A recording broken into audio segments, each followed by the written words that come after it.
नमस्कार। आज का मुद्दा में आप सभी का स्वागत है। मैं हूं आदित्य नामदेव और हमारा आज का मुद्दा है स्वास्थ्य कर्मियों की जंग, अब सियासत भी संग। वादा खिलाफी के श्राप की वजह से कांग्रेस को हार का सामना करना पड़ गया। कांग्रेस सरकार में डिप्टी सीएम रहे टीएस सिंहदेव का ये बयान सुर्खियों में है।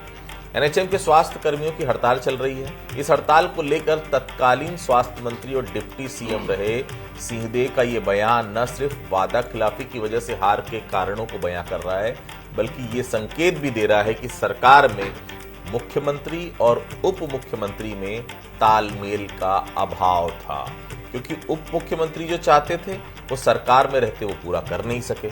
चलिए पहले रिपोर्ट देख लेते हैं, फिर चर्चा को हम आगे बढ़ाएंगे।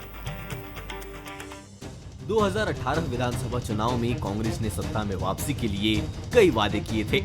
इन्हीं में से एक वादा था एनएचएम कर्मियों का नियमितीकरण, लेकिन ये वादा अधूरा रह गया। नतीजा ये हुआ कि कांग्रेस को हार का सामना करना पड़ा। अब हड़ताल पर बैठे एनएचएम कर्मियों को कांग्रेस के पूर्व डिप्टी सीएम टीएस सिंहदेव का समर्थन मिला है। सिंहदेव ने साफ कहा कि वादा पूरा नहीं करना ही कांग्रेस की हार की वजह बना और सत्ता भी हाथ से चली गई। दूसरी ओर बीजेपी के दो सांसद, दुर्ग से विजय बघेल और रायपुर से ब्रजमोहन अग्रवाल, दोनों ने एनएचएम कर्मियों का समर्थन किया है। विजय बघेल ने मुख्यमंत्री को पत्र लिखकर आंदोलन को जायज बताया, जबकि ब्रजमोहन अग्रवाल ने कर्मियों से मुलाकात कर समर्थन का ऐलान किया। हमने खुद कहा था नियमित करेंगे और नहीं कर पाए, तो उस बात पे तो हमको कहना पड़ेगा। यहाँ हमने कहा था और हम नहीं कह पाए, पर हम आगे बढ़ेंगे। उस समय भी हमने आपके साथ पहल की थी। सबके लिए घोषणा पत्र में ये बातें थी जो हम नहीं कर पाए। इसके बारे में हम माननीय मुख्यमंत्री जी से और माननीय स्वास्थ्य मंत्री जी से बात करेंगे और आपके अधिकारों को सुरक्षित रखें, ये हमारा कर्तव्य है। संविलियन और नियमितीकरण, पब्लिक हेल्थ कैडर की स्थापना, ग्रेड पे निर्धारण, लंबे वक्त से अटकी 27% वेतन बढ़ोतरी, सीआर सिस्टम में ट्रांसपेरेंसी, रेगुलर भर्ती में सीटों का आरक्षण, अनुकंपा नियुक्ति सहित एनएचएम कर्मियों की 10 मांगे हैं। सरकार ने 10 में से 5 मांगों को पूरा करने का आश्वासन दिया और 24 घंटे में ड्यूटी पर लौटने का आदेश दिया। साथ ही चेतावनी भी दी कि आदेश न मानने पर बर्खास्तगी होगी। लेकिन अब मामला सिर्फ कर्मियों की मांगों तक सीमित नहीं रहा। कांग्रेस और बीजेपी नेताओं के समर्थन के बाद ये आंदोलन सियासत का मुद्दा बन गया है। सिंहदेव के बयान को सीएम साय ने कांग्रेस का आंतरिक मामला बताया। वही कैबिनेट मंत्री केदार कश्यप ने कांग्रेस पर निशाना साधते हुए कहा कि कांग्रेस ने कभी अपने वादे पूरे नहीं किए। अब वो उनका मामला है, उसमें अपने को कोई वो नहीं है, उनको चिंता करें। जब 2018 में जब सरकार बनाने के लिए किया था, उन सारी घोषणाओं को पूरा नहीं किया और उसके कारण से उनकी सरकार नहीं बन पाई। उसमें से एक कारण ये भी था और उसके कारण से जनता ने उनको नकारा भी। टीएस सिंहदेव ने दो टूक कहा कि चुनाव हारने के कई कारण होते हैं, एक मुद्दा भी परिणाम को प्रभावित कर सकता है। उन्होंने कहा कि 2028 में अगर मौका मिला तो इन गलतियों से सीखना होगा। वहीं कांग्रेस प्रदेश अध्यक्ष दीपक मैज ने भी माना कि पिछली सरकार ने 80% काम किए, लेकिन कुछ कमियां रह गई थी। तो हमको भी इस बात की पुनः समीक्षा करनी होगी। सरकार में आने का मौका 2028 में अगर कांग्रेस को मिलता है तो इन बातों को ध्यान में रखना चाहिए। हमारी कांग्रेस की सरकार में 80% हम अच्छा काम किए, 10-20% हमसे भी कई कमियां रह गई होगी, तो वो कमियां हो सके, उन्होंने जो कहा वो भी हो सकता है।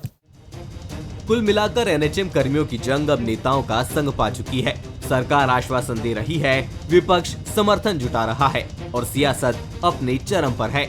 लेकिन इस टकराव के बीच सबसे अहम सवाल वही है कि जनता की तकलीफें कब दूर होंगी और स्वास्थ्य सेवा में बहाली कब तक होगी।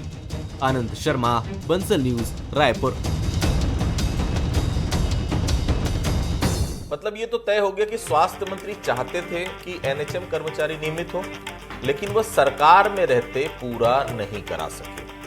इसकी दो वजह हो सकती है। एक तो वो सिर्फ नाम के स्वास्थ्य मंत्री थे और सरकार में उनकी बिल्कुल ही नहीं चलती थी, या दूसरी बात ये हो सकती कि वो 16,000 से ज्यादा स्वास्थ्य कर्मियों के सामने भरोसे का एक पिटारा खोलना चाह रहे हैं कि पिछली बार तो पूरा नहीं कर सके, लेकिन 2028 में उनकी सरकार बनी तो वो जरूर एनएचएम कर्मियों की मांगों को पूरा कर देंगे। लेकिन सवाल ये उठता है कि अगर एनएचएम कर्मियों की मांगों को सीधे पूरा करना चाहते थे तो फिर उन्होंने सरकार में रहते इस बात को खुलकर क्यों नहीं कहा। क्योंकि कांग्रेस सरकार ने सिर्फ एनएचएम कर्मचारियों से नहीं, अनियमित कर्मचारियों से भी नियमितीकरण का वादा किया था, उनका भी नियमितीकरण नहीं हुआ। शिक्षकों से और कर्मचारियों से वादा किया था, वो भी पूरा नहीं हुआ। 2018 से लेकर 2023 के बीच 50 से ज्यादा आंदोलन हड़ताल हुए होंगे, लेकिन पहली बार किसी सरकार में पहली बार ऐसा हुआ होगा जब किसी भी संगठन की कोई मांगे उनके हड़ताल में रहते पूरी हुई नहीं। कर्मचारी संगठनों को साफ निर्देश होता था कि मुख्यमंत्री से मुलाकात तभी होगी जब आप हड़ताल खत्म करेंगे। ऐसे में सिंहदेव अगर सरकार की वादा खिलाफी को हार की वजह मान रहे हैं तो सवाल उठना लाजमी है कि अब पछताए होत क्या जब चिड़िया चुग गई खेत। चलिए हम बहस की शुरुआत करेंगे। बंसल के भी कुछ सवाल हैं। पहला सवाल, क्या कांग्रेस का अधूरा वादा ही 2023 में पार्टी की हार की असली वजह था? दूसरा सवाल, क्या सियासी समर्थन के चलते ये मुद्दा 2028 में बड़ा सियासी हथियार बनेगा? क्या एनएचएम कर्मियों की जंग को राजनीतिक समर्थन उनकी जीत है? 3 सवाल है जो बंसल न्यूज उठा रहा है। मेहमानों से आपको मिलवाऊंगा। अमरजीत चावला साहब हैं, पूर्व महामंत्री हैं प्रदेश कांग्रेस कमेटी के, बहुत स्वागत करता हूं। अनिल पुसत्कर साहब मेरे साथ जुड़े हुए स्टूडियो से, वरिष्ठ पत्रकार है, बहुत स्वागत करता हूं। केएस चौहान साहब है, मुस्कुराता हुआ चेहरा आपको दिख रहा है, भारतीय जनता पार्टी के नेता है, प्रवक्ता है, बहुत स्वागत करता हूं। और शिखर देवांगन हमारे साथ, एनएचएम जहां पर हड़ताल कर रहे हैं उनके साथ वहां से जुड़े हुए हैं, उनका भी मैं बहुत स्वागत करता हूं। सबसे पहले मैं शुरुआत वहीं से करूंगा। शिखर, अगर आप मेरी आवाज सुन रहे हैं, क्या स्थिति वहां की? कांग्रेस का साफ तौर पर कहना है 2028 के लिए एक पासा कांग्रेस ने फेंक दिया है कि अगर सरकार आती है तो निश्चित तौर पर हम उनकी मांगों पर फिर से विचार क्या सीधा पूरा कर देंगे, तो टीएस सिंहदेव साहब का कहना है। क्या ये माना जाए कि महासमुंद के जिस मंच से टीएस सिंहदेव ने सब बातें की, क्या ये माना जाए कि महासमुंद से कांग्रेस, क्योंकि अगले प्रदेश अध्यक्ष के लिए बात भी चल रही है टीएस सिंहदेव की, क्या वहां से माना जाए फिर से उसी जगह पर शुरू हम कर रहे हैं जब से वो, अगर आपको याद हो, पिछली बार उन्होंने घोषणा पत्र बनाया था, उस समय वो जो कैप्टन की भूमिका में थे, तो क्या महासमुंद से वही भूमिका में अपने आप को देख रहे हैं? और एनएचएम कर्मियों का क्या कुछ कहना है?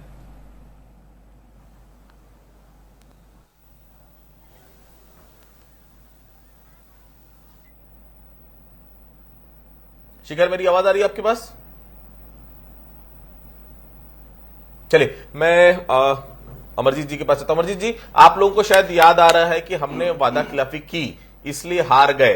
सरकार में थे तो कर्मचारियों की हड़ताल को तो आप लोग तवज्जो ही नहीं देते थे। अब जब सत्ता चली गई है तो विधवा विलाप हो रहा है। ये सत्ता जाने का गम है या फिर सिंहदेव जी के खुद हार जाने का? चावला साहब। नहीं, सत्ता जाने का गम नहीं है, क्योंकि हमारा शुरू से ये मानना है कि जनता के द्वारा जनता की सेवा करने के लिए सरकारें बनती हैं, और सरकारों का नैतिक दायित्व होता है कि वो घोषणा पत्र में जिन वादों का उल्लेख करें उस घोषणा को वो पूरा करके जनता को उनकी सुविधा और हक देने का काम करें। उसमें कोई एहसान की बात नहीं होती।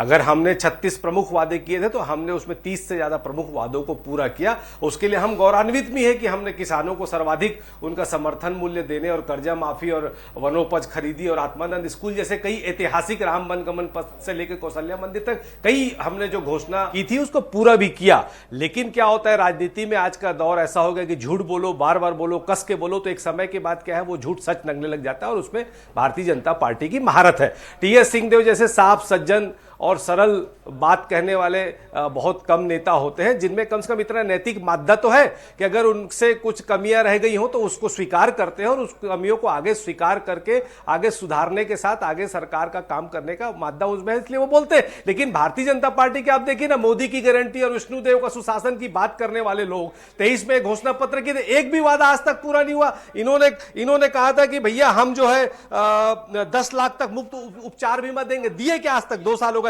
1 लाख रिक्त शासकीय पदों पे भर्ती करेंगे बोले थे, ये किए क्या? 18 लाख आवास हेतु धनराशि आवंटन करेंगे बोले, दिए क्या? 500 नए जन औषधि केंद्र बनाएंगे, दिए क्या? यूपीएससी के तर्ज पे परीक्षा कराएंगे, झूठ बोलते हैं, सरासर बोलते हैं। मोदी की गारंटी भी फेल है, विष्णु का सुशासन भी फेल है। शिखर हमारे साथ जुड़े हुए चावला साहब, पहले उसके पास चलता हूं क्योंकि एनएचएम के जो हड़ताल के लोग बैठे, हड़ताली वहां पर कर्मचारी जो बैठे हुए, उनका क्या कुछ कहना है पहले सुन लेते हैं। शिखर, क्या कुछ कह रहे हैं? टीएस सिंहदेव समर्थन में आ गए हैं, भाजपा से कई सांसद समर्थन में हैं, क्या कुछ कह रहे हैं वो?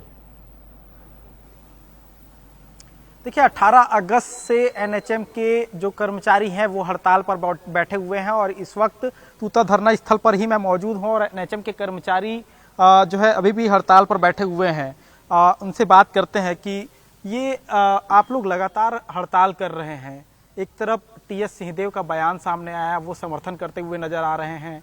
बीजेपी के सांसद जो है विजय बघेल वो भी समर्थन करते हुए नजर आ रहे हैं, बृजमोहन अग्रवाल भी समर्थन करते हुए नजर आ रहे हैं। आखिर कहाँ अटक रहा है, क्या लग रहा है आप लोग को?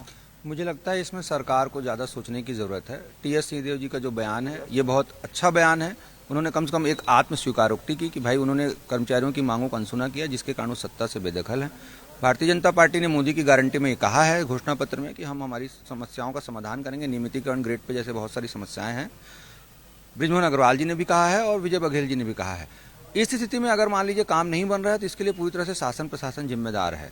जिस प्रकार से संवाद की पहल नहीं होती और होती है तो किसी प्रकार का कोई समाधान नहीं सवाल निकलता है। लीजिएगा जल्दी, समय मेरे पास कम है। आज शाम तक शायद उनको अल्टीमेटम दिया गया है, क्या कुछ कह रहे हैं वो? क्योंकि 5 बज चुके हैं, 5 बजे तक का शायद समय वहां पर दिया गया था।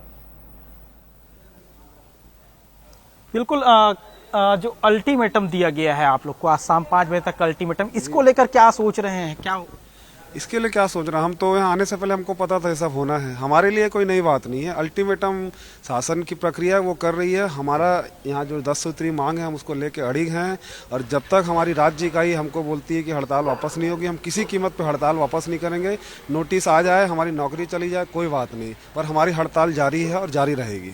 बिल्कुल, हड़ताल जारी है और जारी रहेगी, क्योंकि जिन चलिए आप बात करते रहिए, बिल्कुल आप बात करते रहिए उनसे। मैं चौहान साहब के पास रहूं। चौहान साहब, देख लीजिए वादा खिलाफी का पाप कितना बुरा होता है। आप लोग भी संभल जाइए। चौहान साहब, सिंहदेव जी पार्टी की हार की वजह वादा खिलाफी मान रहे हैं, क्या आप लोग सहमत हैं उनके बयान से? चौहान साहब,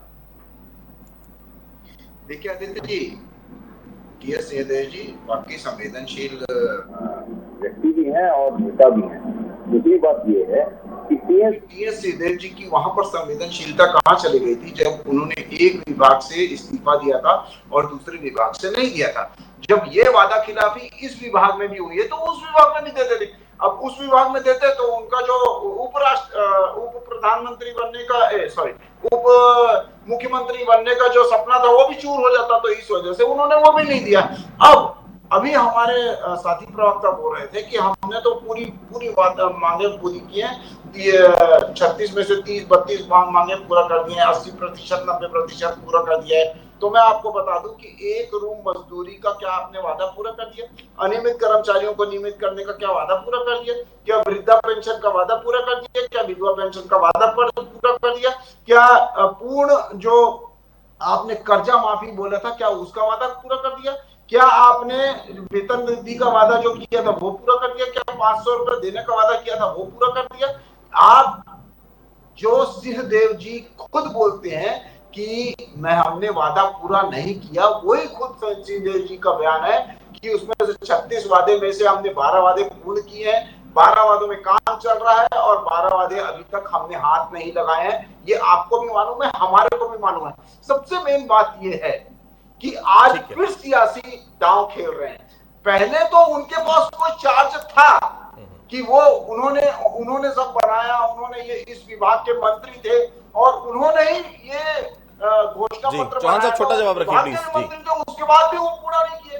तो आने जनता सुनती जरूर है लेकिन मानती नहीं है। और वो आपको पिछले दो साल में मंत्री कहां से पूरा कर देंगे? चौहान साहब, वित्त विभाग होता है सबसे बड़ा रोड़ा। जी पुसतकर साहब, सिंहदेव जी के बयान को आप किस रूप में देखते हैं? अपनी हार के बाद सहानुभूति के जरिए जनाधार को वापस पाने की कवायद, या फिर पूरी पार्टी को हार की वजह का आईना दिखाना? व्याख्या कर दीजिए आप। देखिए आदित्य, ये जो है जो सिंहदेव का बयान आया है, ये एक प्रकार से उनकी स्वीकारोक्ति तो है, लेकिन एक प्रकार से वो अपनी ही प्रमाणित कर रहे हैं कि वो असफल थे। वो अपनी स्वास्थ्य मंत्री रहते उन्होंने कुछ नहीं कर पाया। एक बात तो तय है, राजनीति के दो पाटन के बीच में साबुत बचाना कोई कर्मचारी जो है वो हमेशा पक्ष और विपक्ष के बीच में पिसता है। ये सिर्फ एनएचएम की बात नहीं कर रहा हूँ, सारे कर्मचारी जो डिमांड करते हैं, वो जो इलेक्शन ईयर में उनकी डिमांड होती है, फिर आश्वासन होता है, घोषणा पत्र में तो आते हैं, लेकिन कर्मचारियों की जगह सिर्फ घोषणा पत्र में है, पूरी होने के लिए नहीं है। फिर जीत का जश्न होता है, समीक्षा हार की होती। कांग्रेस ने समीक्षा की होगी, कांग्रेस ने नहीं की होगी, टीएस सिंहदेव ने की होगी, तो उनको लगा तो जरूर होगा कि हम कर्मचारियों, छोटे मोटे नहीं, 16,000 कर्मचारी हैं एनएचएम के। लेकिन सबसे महत्वपूर्ण बात है कि सरकार इस मामले में अभी क्या कर रही है। एनएचएम दूसरे प्रदेशों के लिए उतना जरूरी ना हो, लेकिन हमारे छत्तीसगढ़ के लिए इसलिए ज़्यादा जरूरी है कि हमारी जो भौगोलिक परिस्थितियां हैं वहां पर एनएचएम की जो है उपयोगिता बहुत ज़्यादा है। और आज जिस तरह से जो दंतेवाड़ा और बस्तर में जिस तरह से जो बाढ़ है, वहां कौन कर पाएगा काम? एनएचएम अगर नहीं करेगा काम, एनएचएम हड़ताल पर रहेगा, तो आप तो वैसे ही नहीं जा पा रहे हो। तो इसलिए क्या है, ये जो टीएस सिंहदेव ठीक है, बहुत अच्छे आदमी हैं, बहुत अच्छे इंसान हैं। मैं भी मानता हूं कि वो राजनीतिक तिकड़मों से दूर रहते हैं। अगर तिकड़म अगर उनको आती तो हो सकता है वो मुख्यमंत्री बन जाते, लेकिन तिकड़म नहीं होना या अच्छा आदमी होना एक सफल राजनीति की निशानी नहीं है। सफल राजनीति की निशानी नहीं है। वो जब स्वास्थ्य मंत्री, क्यों इस्तीफा दिया उन्होंने, क्यों नहीं मांग पूरी की? और अब आप कह रहे हो करके कि मैं कांग्रेस मांग नहीं पूरी कर पाई इसलिए नहीं। आपको तो मांग पूरी करना था, भले ही आपकी मांग को मुख्यमंत्री नकार देते या निकार देते, तब तो आप कहते कि हाँ भाई मैंने कोशिश की थी। आपने तो कोशिश ही नहीं की, आप तो इस्तीफा दे के पद छोड़ के भाग गए थे पंचायत का। तो आपको ये आपको खुद ही सोचना चाहिए कि आप कह क्या रहे हैं। और दूसरी बात, अभी चुनाव का साल नहीं है, 2028 को बहुत समय है। आप अभी से चाहे जितनी सहानुभूति बटोर लीजिए, घोषणा पत्र है जो है हमारे छत्तीसगढ़ में कमाल करने लगा आजकल। चावला साहब, सिंहदेव जी अपने बयान से सिर्फ वादा खिलाफी की वजह को ही बयान नहीं किया, बल्कि ये भी बताया है उनकी सरकार में चलती नहीं थी चावला साहब, वरना कोई मंत्री चाह ले और वो भी सरकार में नंबर 2 की पोजीशन वाला मंत्री और काम पूरा ना करा सके, ये तो हो ही नहीं सकता चावला साहब।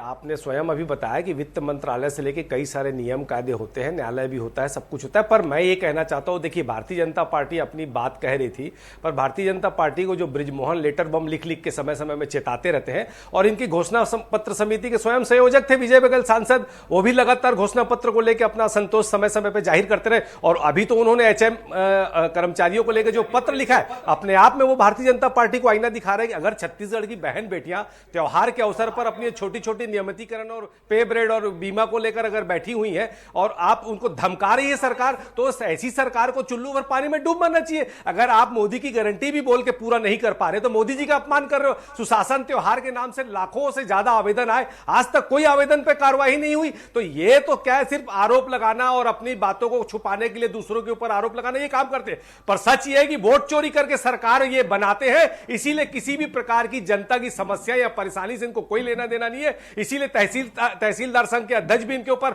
आरोप लगाते हैं। स्वास्थ्य मंत्री जो है मेकाहारा और सरकारी हॉस्पिटलों में जाने की बजाय वो दारू दुकान में जाते। आज हिंदुस्तान का सबसे बड़ा आयुष्मान कार्ड का घोटाला हो गया, इनके मुंह से आवाज नहीं निकल रही। टोल टैक्स जहां है वहीं सड़कें बन रही, टोल टैक्स के नीचे सारे सड़कों का बुरा हाल है। राजधानी अपराधगढ़ बन गया, वहां कुछ नहीं बोलते। 500 रुपए में सिलेंडर देने की बात करते, कहां किए? 50% सब्सिडी के साथ युवाओं को यह कर्ज देने की बात किए, क्या पूरा किए? कुछ भी ये पूरा नहीं करते। लेकिन झूठ बोलना, अपना आईना नहीं देखना। अरे अपने सांसद की चिट्ठी से ही कम से कम आईना दिखाने का जो काम विजय बघेल ने किया, उसी पे कम से कम संज्ञान लेते हुए कम से कम छत्तीसगढ़ की बहन बेटियों को एनएचएम कर्मचारियों के हड़ताल में जाने से दूरस्थ अंचल, आदिवासी अंचल में इतनी परेशानी हो रही है, लोगों को इलाज के लिए परेशानी हो रही है, और भारतीय जनता पार्टी राजनीति कर रही है। अरे टीएस सिंहदेव जी में इतना मादा तो है कि सच को स्वीकार करते हैं। अगर भारतीय जनता पार्टी में जरा भी नैतिकता है तो सच स्वीकार करे कि 2 साल की असफल सरकार है। लेकिन वो सच स्वीकार करने से चावला साहब हुआ क्या?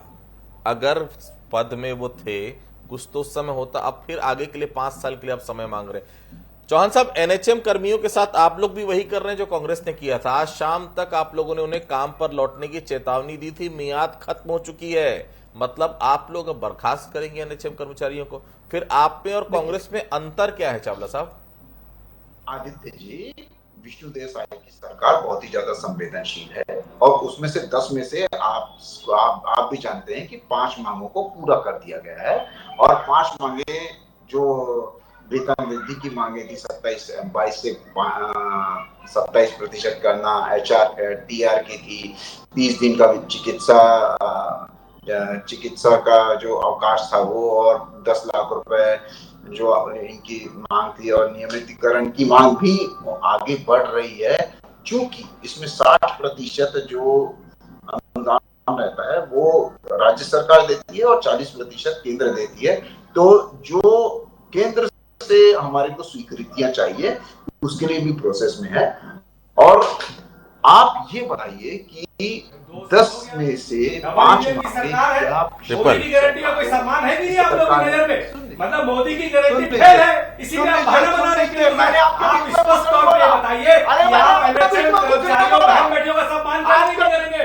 उनकी 10 सूत्री मांगों को पूरी करेंगे उनका नियमितीकरण करेंगे कि नहीं करेंगे, उनको कैशलेस बीमा देंगे कि नहीं देंगे, उनकी वेतन वृद्धि और मेडिकल अवकाश स्वीकृत करेंगे। ऊपर से आप धमकाते हो छत्तीसगढ़ की बहन बेटियों को त्योहार के मौसम में आप हड़ताल में बैठने के लिए आपको बराबर जी। चौहान साहब कंप्लीट करेंगे, छलने का काम करते हो आप लोग। चौहान साहब कंप्लीट करेंगे जल्दी प्लीज। आदित्य जी जब इंसान से गलतियां हो जाती हैं तो ऐसे ही बौखलाया जाता है। टीएस सिंहदेव जी को तो हेलीकॉप्टर दिया जाता था। टीएस सिंहदेव जी को कलेक्टर आप पर्दा मत डालो, आप सरकार के प्रवक्ता हो, सरकार आपकी है।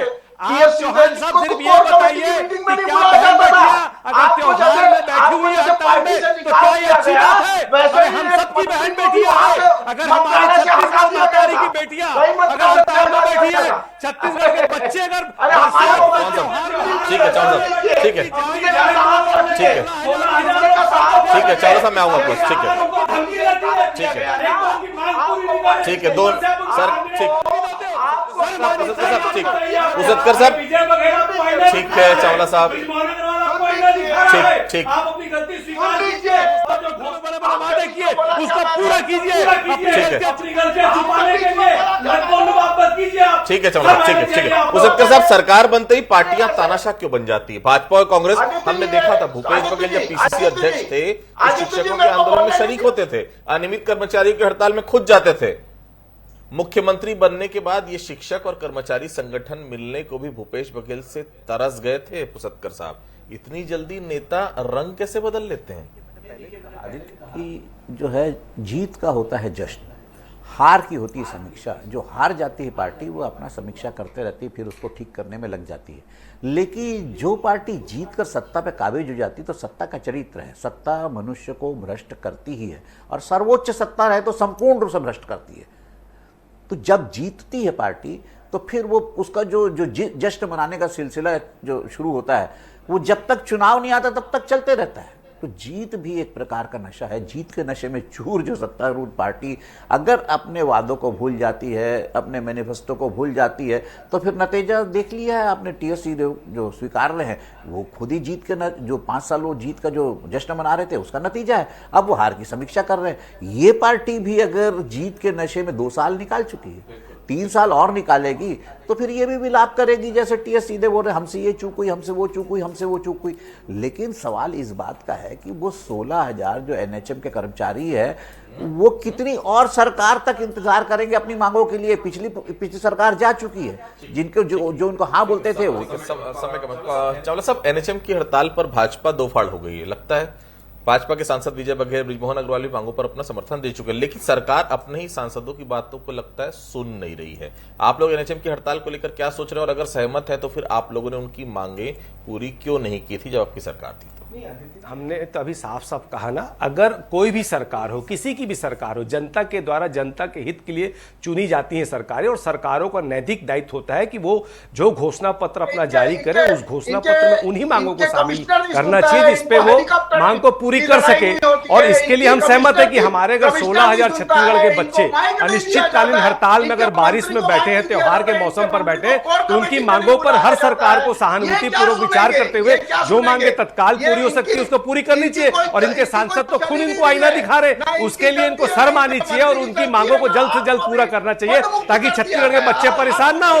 अगर मोदी की गारंटी और सुशासन व्यवहार की आप बात करते हो आप उनकी मांगों को पूरी करो, पता चल जाएगा सरकार सच कहती कि झूठ कहती। ठीक है चौहान साहब, भाजपा सरकार से भाजपा के ही सांसद बगावत के मूड में क्यों हैं? विजय बघेल, बृजमोहन अग्रवाल हमेशा कर्मचारियों और आंदोलनकारियों के साथ खड़े दिख रहे हैं, उनकी मांगों को पूरा करने सरकार को पत्र भी लिखते हैं, लेकिन सरकार उनकी बातों को सुनती नहीं है। चौहान साहब क्या कारण है? बिल्कुल, हम पूरी पार्टी, आदित्य जी, पूरी पार्टी बोल रही है कि पूरी जो मांगे की गई हैं वो अगर जायज है, जो भी जायज मांगे हैं उसको पूर्ण होना चाहिए।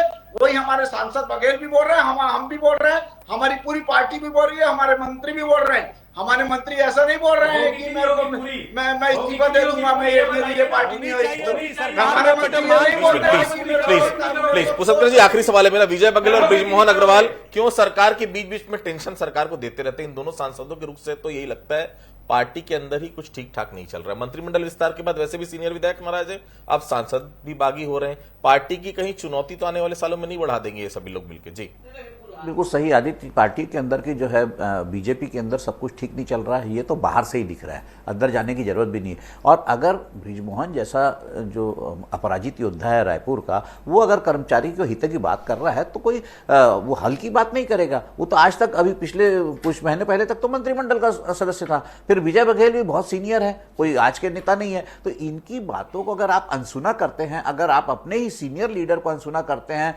सिर्फ इस बात पर कि हम